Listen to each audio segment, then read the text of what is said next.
ఓ అడవిలో కారు అందులో భారీగా బంగారం నగదును వదిలేసి వెళ్ళిపోయారు అగంతకులు. అంత పెద్ద మొత్తంలో అక్కడ వదిలేసి ఎందుకు వెళ్ళిపోయారు? ఆ ప్రాంతానికి 30 వాహనాల్లో పోలీసులు అధికారులు చేరుకొని అడవిలో విడిచిపెట్టిన ఇన్నోవాను చుట్టుముట్టారు. లోపల ఎవరూ లేకపోవడంతో నిర్ధారించుకుని తలుపులు తెరిచారు పోలీసులు. అంతే, వారికి లోపలి సీన్ చూసి కళ్ళు చెదిరిపోయాయి. రోడ్డు పక్కన కొన్ని గంటలుగా నిలిపేసి ఉన్న కారు, అందులో పెద్ద సంఖ్యలో బ్యాగులు చూసి స్థానికులకు అనుమానం వచ్చింది. వారు పోలీసులకు సమాచారం ఇచ్చారు.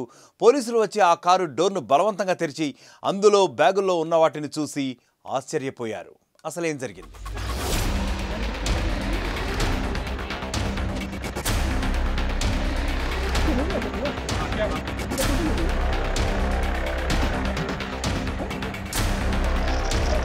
రోడ్డు పక్కన కొన్ని గంటలుగా నిలిపేసి ఉన్న కారు, అందులో పెద్ద సంఖ్యలో బ్యాగులు చూసి స్థానికులకు అనుమానం వచ్చింది.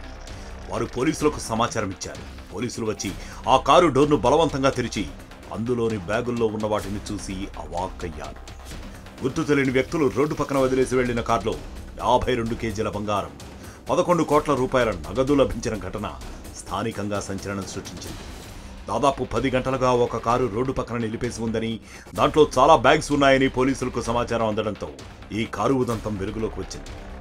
మధ్యప్రదేశ్ రాజధాని భోపాల్లోని కుశాల్పురా రోడ్డులో రోడ్డు పక్కగా నిలిపి ఉన్న ఒక ఎస్యూవీలో 40 కోట్ల రూపాయల విలువైన 52 కిలోల బంగారు కడ్డీలు, 11 కోట్ల రూపాయల పైగా నగదును ఆదాయపు పన్ను శాఖ పోలీసులు శుక్రవారం స్వాధీనం చేసుకున్నారు. ఈ కారు గ్వాలియర్ వాసి పేరు మీద రిజిస్టర్ అయినట్లు అధికారులు తెలిపారు.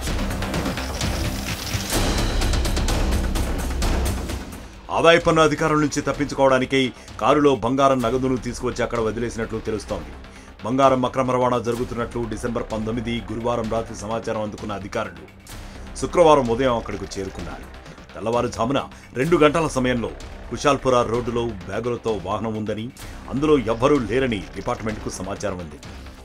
కుశాల్పురా రహదారిపై ఇన్నోవా క్రిస్టా చాలాసేపు నుంచి నిలిచి ఉందని, అందులో మనుషులెవరూ లేరని, వాహనంలో సుమారు 7 బ్యాగులు ఉన్నాయని ఒక వ్యక్తి పోలీసులకు సమాచారం అందించారు. ఈ ఎస్యూవీ రిజిస్ట్రేషన్ నంబర్ మధ్యప్రదేశ్కు చెందిన MP07 సిరీస్కు చెందిందని, 4 ఏళ్లుగా భోపాల్లో నివసిస్తున్న గ్వాలియర్కు చెందిన చందన్ సింగ్ గౌర్ పేరుపై ఈ వాహనం రిజిస్టర్ అయి ఉందని ప్రియాంక శుక్లా తెలిపారు. ఆ బంగారం నగదు ఎవరికి చెందుతాయో దర్యాప్తు జరుపుతున్నామని మరో అధికారి తెలిపారు. ప్రస్తుతం దర్యాప్తు కొనసాగుతోంది. ఎన్ఫోర్స్మెంట్ డైరెక్టరేట్, లోకాయుక్త, ఆదాయ పన్ను శాఖ సంయుక్తంగా మధ్యప్రదేశ్లో రియల్ ఎస్టేట్ వ్యాపారాలపై దాడులు నిర్వహిస్తున్న నేపథ్యంలో ఈ రికవరీ జరిగింది.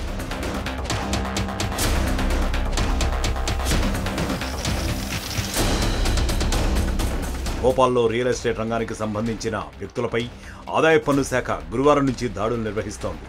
Trishul construction, quality group, Ishan గ్రూప్లపై భోపాల్ ఇండోర్లలో ఐటీ శాఖ దాడులు చేసింది.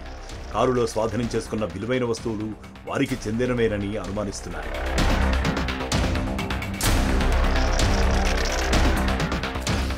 అసలైన తొలి వెలుగు. ఫాలో వాట్సాప్ @తొలి వెలుగు అఫీషియల్.